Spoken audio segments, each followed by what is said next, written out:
Welcome back, y'all. We're back with part two. Part one was really interesting, really great conversation amongst some great people here. And I just love the fact that we had some even better off-camera conversations, but people ain't going to be privy to that. You know, that was the real deep stuff. But we're going to get the second half started. And I'm going to put my man right here on the spot. Because we was talking off camera. He said, I got a good question. I got a real good question I want to ask. So I want you to pose the question to the group. All right, cool. Thank you. So basically the scenario is that a guy is he's really into this woman, really wants her. He's trying everything in his power to let her know that, he really wants her, how bad, but it's not working out. He sees that he's on the cusp of losing her and that she just doesn't really want, just not into him anymore. And almost like it's like a Hail Mary attempt. He just tries that last, 80-yard pass, and he says, there's so many women that I could have, and I'm shutting these women down on a daily basis, but I don't want them, I want you. Is there ever a right way to say that to a woman?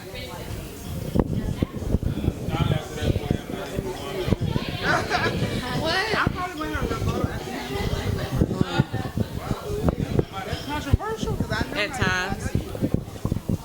Man, if she already out the door, she already out the door. And man, that's pretty much it. You know what I'm saying? At that point, man, you might as well just do it for a gut punch just to be able to say, ha, I did something. But yeah, she gone if she out the door, man. But yeah, that's my answer. I don't have a rebuttal. I thought you were going somewhere else. I thought you were going to say something else, but that was good. But to answer the question, I don't think that there's ever a proper and or respectful way to have that conversation with a woman, because I would personally think I would take it as a gut punch, like, I chose you, you should feel special. And I think that is understood if we are mutually dealing with each other. We chose each other to deal with. And I just feel like, it's not a conversation that's ever going to go well. I agree that if she's kind of halfway out the door, and if you feel like you have to make this attempt to pull her in, like, she might not be the one. But hearing your question, I think there might be a way to say it.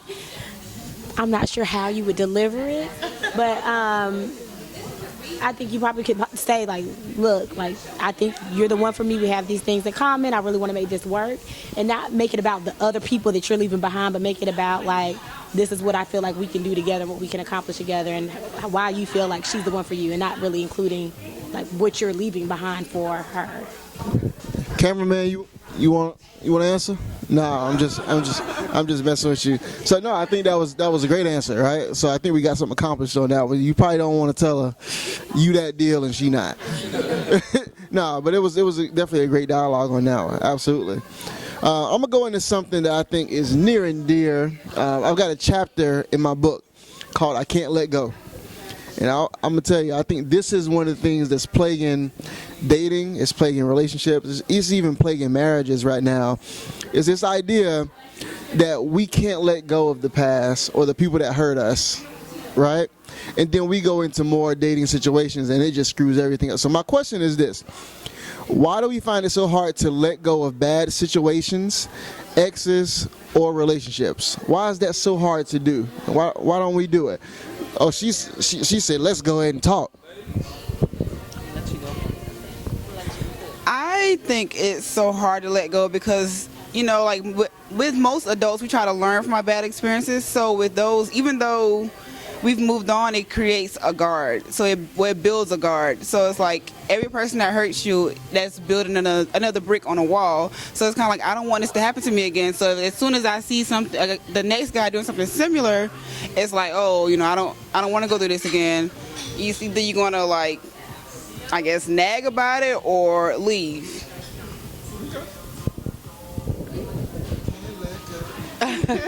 I think it's hard to let go of bad past, bad relationship, or whatever you want to, put that all together to be, because it's comfortable. It's what we know. It's learned. We know it's not good. However, he's still texting me every day. He's still taking me out to dinner. He's still taking me shopping. So I'm going to roll with it until I get put into whatever that ultimatum position is, which it's hard to define. if you ask me right now, what's my breaking point? I don't know. But you will know, and like I've told all my girlfriends this. We all know we in bad relationships, but girl, you're not done until you're done. I can't tell you, today you should be done because he cheated on you again. No, it's going to be that one time, and it may just be a simple situation again. It's going to trigger. So until you are ready and ready to let go of those learned behaviors and that known and that comfortable space, even though it is not as comfortable as we make it out to be, then you're going to stick right there in those bad spaces.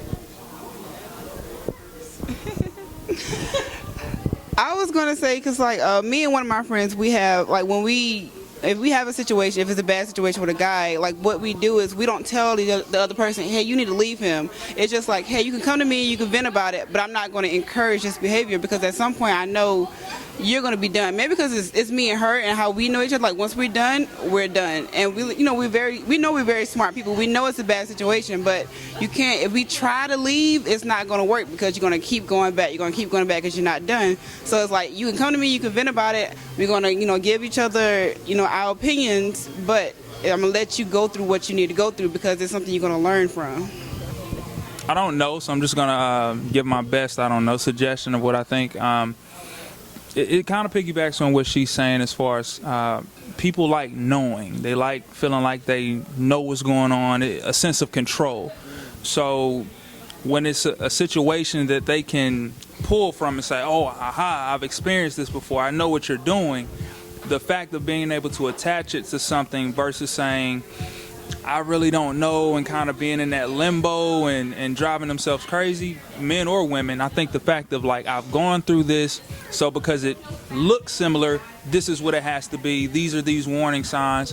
When, it's not necessarily that's what it is. But just because you want to be in control and you want to feel like you know what's going on and you have that sense of comfort, as you all say, I think that's why. It's hard to let a lot of that go. I'm going to let it go around the table first before I get my little 2 cents on it.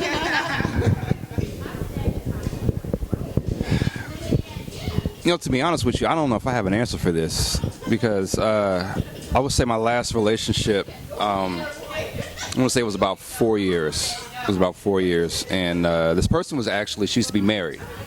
And so, in my personal opinion, I do believe that there were things that she had brought, from the marriage and everything, into our relationship. And she admitted that and everything. But I think maybe one of the reasons why it's kind of difficult to prevent yourself from doing that is because what you dated was a male or a female, a human being that had this and that, and that had, there's so many similarities.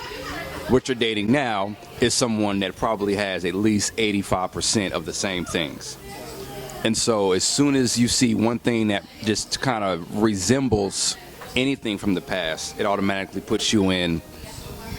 sets you 3 years back, sets you 4 years back. And now you're back in that situation where you're all of a sudden find yourself looking for things, looking for a pattern, of something that doesn't even exist. I don't really have anything to add. I agree with a lot of the comments that were already stated that, our past experiences kind of build who we are and trigger our responses. And so, again, if you see something similar and you experience something similar, like in your brain, you're thinking, okay, this is the same thing that I experienced before. Let me put my guard up and use these defense mechanisms to protect myself. So, all right, so this is near and dear to my heart, this whole topic, because here's my thing is we can't normalize dysfunction, right? So when we have dysfunctional relationships a lot of times, or they're bad relationships or they're unhealthy relationships, we do it so much that it becomes normal, right? And it becomes what we're in control of. It's comfortable for us. But how scary is that we get comfortable in unhealthy situations, right?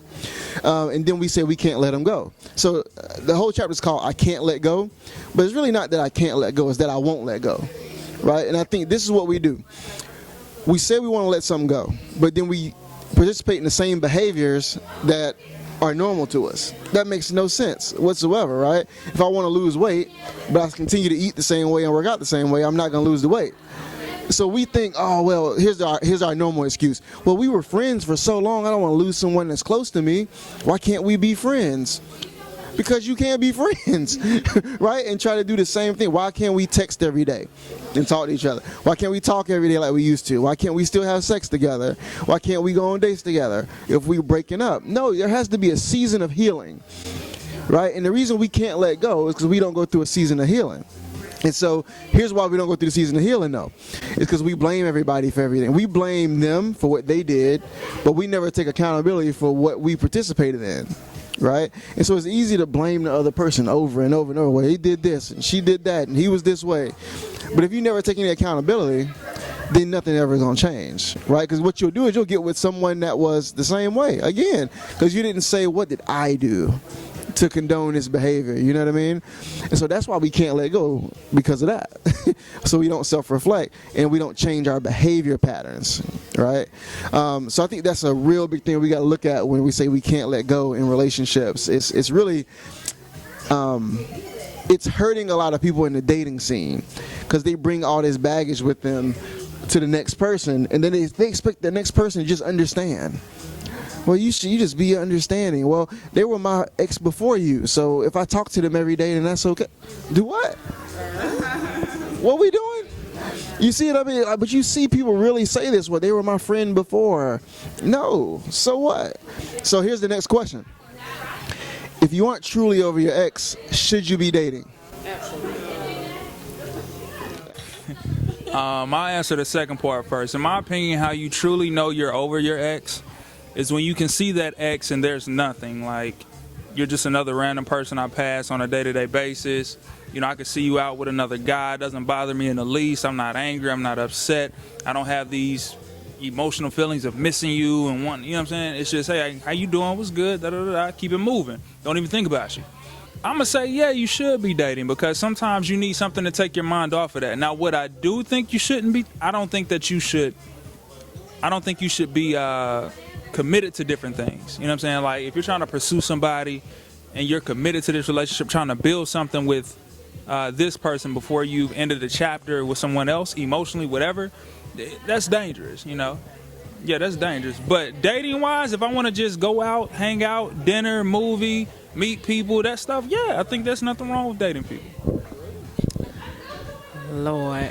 I don't agree with anything that he said. I say if you're not fully over your ex, you should not be dating, period. You need time for yourself. I had to learn that the hard way. You need time to figure out who you are, because a lot of times people get lost in relationships. I have come out of relationships like I don't even really know who I am anymore, because that person was me for so long, or what I thought was me, you know, my life and what I did. And because when you're in a relationship, you do revolve a lot of your life around that person. That's the reality of relationships.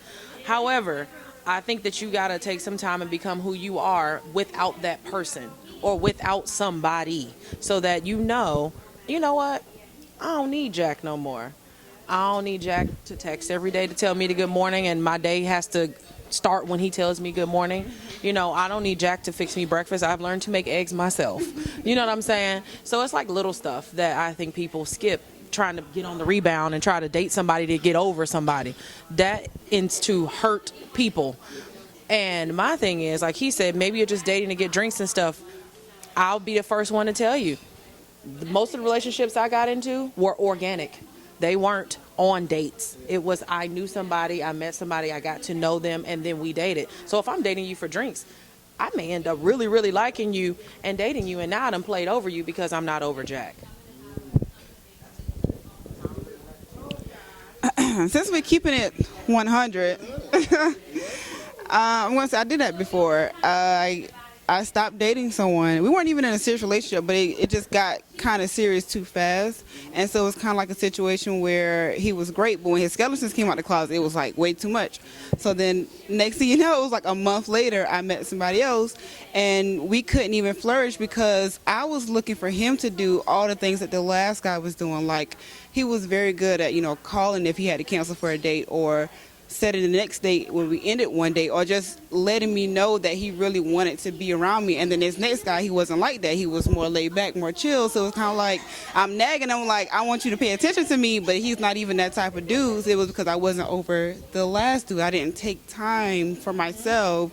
And I'm a type of person, like, I have to do that. I can't function without taking time to myself. I've actually done both. I've taken time for myself, and I've literally rebound, like seriously, like, and tried to, I'm not gonna say I tried to, like, I actually got into a serious relationship with the quote unquote rebound chick, if you will. So, and I can honestly say that neither one worked out for me. So the reason why I could say, taking time for myself didn't work out was because, I guess, I don't know, maybe now that I think about it, I tried to overanalyze. Well, no, there's no try. I overanalyzed everything. What was wrong with me? Why didn't it work out? Was it me? Was it her? Was it my likes or dislikes? Was it hers? Was it the values? Was it the more like what? What was it? I couldn't figure it out, and so I went into the next situation overanalyzing everything to the point to where it was impossible for anything to form organically. I mean, I literally mean impossible. But on the flip side, just literally ending one and rushing right into the next. So, I mean, how can I say it? I guess it's almost like that person is literally a body. I don't want to give them like a blank face or like a teddy bear or nothing like that, but it's literally just somebody for you to talk to, someone kind of keep your mind off of the the ex or whatever, and then. But it's not someone that you were ever really compatible with, or someone that you never would have really formed something with. It's just that convenience. They literally happen to be at the right place at the right time, and for that reason, you kind of allow them the VIP treatment when they were kind of someone that kind of should have only been restricted to general admission, if you will. Oh, okay. Similar to what some of the other ladies stated, I definitely think you need to take time to yourself first. Some time for you to heal, time for you to do things for you to find yourself. And then once you know who you are, because you have to be a whole complete person and have your stuff together before you can approach somebody else and expect them to bring something to the table. So you have to make sure you're straight, and then then pursue dating and relationships. Those are great observations, even though we had a fight over here. It's always a fight. But no, I think it's really unfair to the new person for you to not be ready to date at the time that you start to date. I mean, when you're younger, you don't really know any better, but when you're older and you're not in a space to really give yourself to someone or give what they need, you got to be honest with them, but you got to be honest with yourself. And you got to just say, I'm not ready for this. So let me not act like we just chilling, right? Because you're going to chill, then you're going to have sex, and you're going to catch feelings, and it's going to be a whole nother ball game. And it's not fair to both people. You know what I mean? So let's be mature about our dating situations and do it when we're ready, not when we're lonely. You see, and that's where we mess up. So that was a great concept, great conversation. That was my last question for the night. There's so many more things we can talk about in relationships, right? But just right here is what makes it good, right? Is we can have this dialogue, and I'm looking forward to other ones. Y'all looking forward to other ones? Absolutely. So dinner and dialogue is going to be a continuous thing with 4 Degrees Lifestyle. We appreciate you for having us out here. And before you go, I got to plug the book one more time. So it's Teach Me How to Love While What You Don't Know Will Hurt You. We talked about some of the things that we talk about a lot during the dialogue. But this book, people always ask me, like, who is this book for? Right? And I tell people it's for people who are frustrated with dating. They're on emotional roller coasters and they want to get off. They're in a relationship and they're just trying to figure out how to get it right. Everybody can see themselves in this book, and it's well worth the read. So go get it, Amazon, Kindle, or go to teachmehow2love.com. It's teachmehow2love.com. Appreciate y'all. It's been a good night, and peace.